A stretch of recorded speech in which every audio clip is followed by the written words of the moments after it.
Hello, friends and gamers. My name is Jinx, and welcome to Operation Hats. This is turn number 12 for the Italians. Let's keep this turn kind of brief, and on the German turn, do a bit more of a summary. So, technology. The Italians were successful on turn number 12 in their technology roll and got to stage 3 on the technology chart. So that's been 10 turns of rolling and only got to stage 3. This is why personally I like that little house rule that I've established in other games, where for every missed dice roll you get a +1 on the subsequent roll until you progress to the next stage, resetting everything. And that means that things progress a little bit more handily towards completion. But anyways, let's move on without that. We had to do one little correction for the previous turn, drop down the Commonwealth income by 2 because their convoy lines were rated, I believe, somewhere over here perhaps. I'm not sure exactly where it was, but there was a convoy that occurred somewhere, and that meant that the British Commonwealth does not collect their little bonus, which is this one right here. No subs on convoy lines, or no rating subs on convoy lines. So that's off the table right now. All right, turning our attention to the Italian turn. Starting with production, I suppose.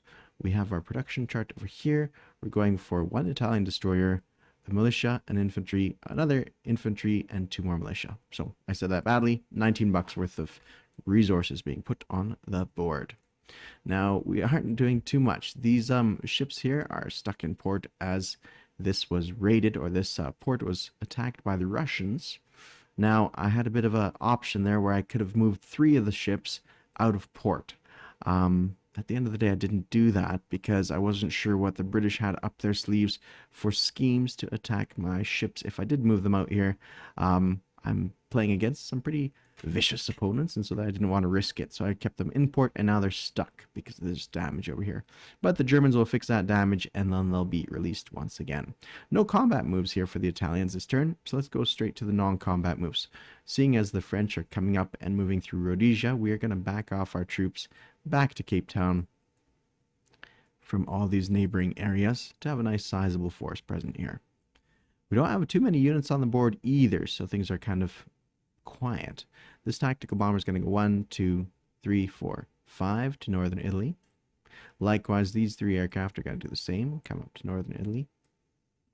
I hope this is the right choice. I had debated going after Greece this turn, but I didn't want to, because to get the Greece and the victory point for Greece, you need to have 1, 2, 3, 4, 5, 6, I think even one of these territories, a bunch of territories, 6 territories, and Albania, so 7. 1, 2, 3, 4, 5, 6, 7. 7 territories, and that's pretty difficult to hold on to, especially with the Americans and the British most likely coming into the Mediterranean, so I didn't want to risk it, especially since as this Greek heavy cruiser could become British there as well, plus the income would become British, and so it just seems to not be worthwhile at this moment.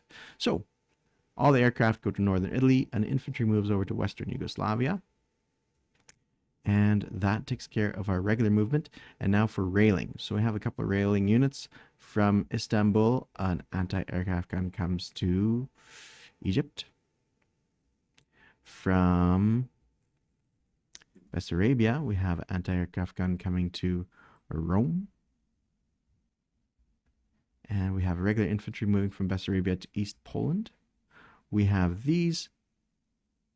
Oh, it shouldn't be that many because I already used one movement to move that aircraft. Sorry, the anti-aircraft gun. So I have 2 infantry railing down to southern Italy, and then I have 1 more railer remaining, and he's going to move to East Poland. And that's what's occurring this turn. Very straightforward, very simple. I don't think there's anything else that needs to be said or done for the Italians. Let me erase all the drawn lines. All the drawn lines are erased.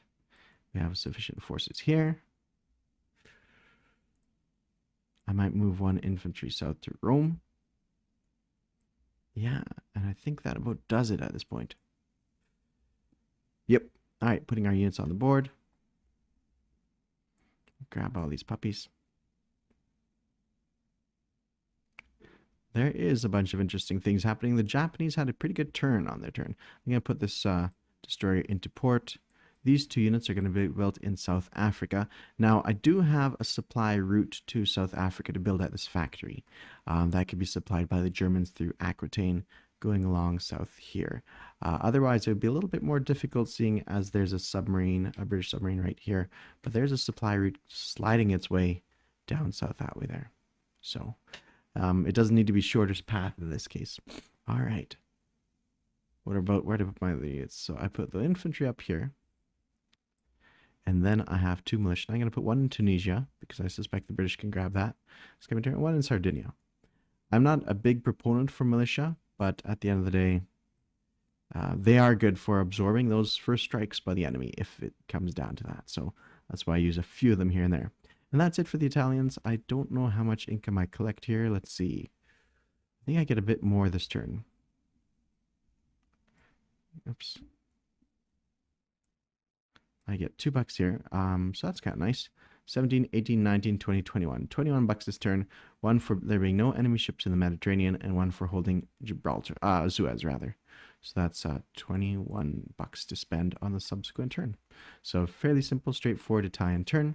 Not where I'd like them to be for sure, but that is all due to the credit of my opponents doing a fantastic job on playing the Allies. Thank you all for watching, everybody. And on the German turn, we'll do a little bit more of a chit chat. I have to say, life's been incredibly busy for me, so I've been slow doing my turns.